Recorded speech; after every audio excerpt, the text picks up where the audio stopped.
This is Ride News Now. I'm Alison Haislip. Today we are talking about Tesla heading to China, the car you can blame for your bad driving habits, and for some reason, Frito-Lay. Here's the latest in all things mobility. Tesla has gotten the green light to kickstart production at its new factory in China. Known as Gigafactory 3, this is Tesla's first production site outside of the US.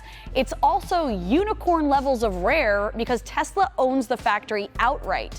In most cases, the Chinese government has insisted automakers play nice with local manufacturers and operate jointly owned factories.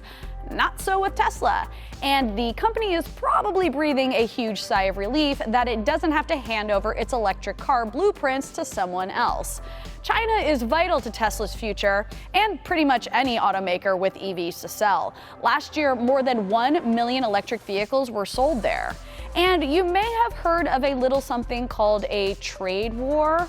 Building cars locally also lets Tesla sidestep those nasty tariffs that would have made their cars massively expensive.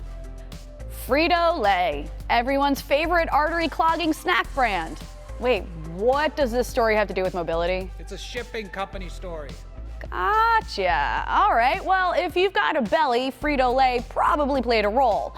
But despite being unfriendly to our bowels, Frito-Lay wants to clean up their act on the distribution side of things and make production healthy for the environment. Following in the footsteps of Nike and Amazon, Frito-Lay announced plans to greenify its massive California production facility, converting nearly all of its fuel-burning equipment to near-zero emissions.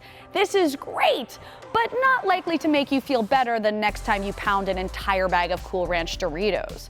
From a solar farm to electric semi-trucks, this facility will be the pride of Modesto when it's finished. Though, having been to Modesto, I can confirm their competition is an angry lady at a wig store and a prized steer named Randy, so not very fierce. Hyundai is injecting some artificial intelligence into its smart cruise control by learning how its drivers actually drive and then mimicking those patterns into its own autonomous driving technology. That way, when you turn on autonomous cruise control, it'll feel all natural, like you're still behind the wheel. Right now, drivers choose from a range of speeds and then one of the 3 distance settings that they want. Hyundai is trying to make its cars more flexible in following traffic, choosing from 10,000 distinct driving patterns. That'll lead to some fun scenarios. What if you're a chronic tailgater? Now your car's a chronic tailgater. You're from Massachusetts? Like every Massachusetts driver on the road, now your car doesn't know what a blinker is. Finally, a car that supplies its own road rage. At least now we can tell the cops the car did it, without sounding drunk or crazy. For more tech news, join us over at Ride.Tech and be sure to follow RideTechNews on your social platform of choice.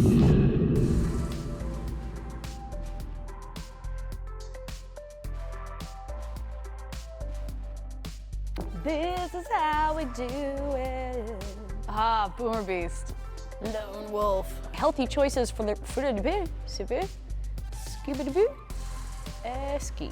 311s from Omaha. Sell out with me, oh yeah, sell out with me tonight. The record company's gonna give me lots of money and everything's gonna be all right. Dun, dun, dun. I was like, do I know the words to this? I do know the words to this. Thanks for watching. If you like what you see, please like and subscribe. Also, head to Ride.Tech for stories, reviews, and more news.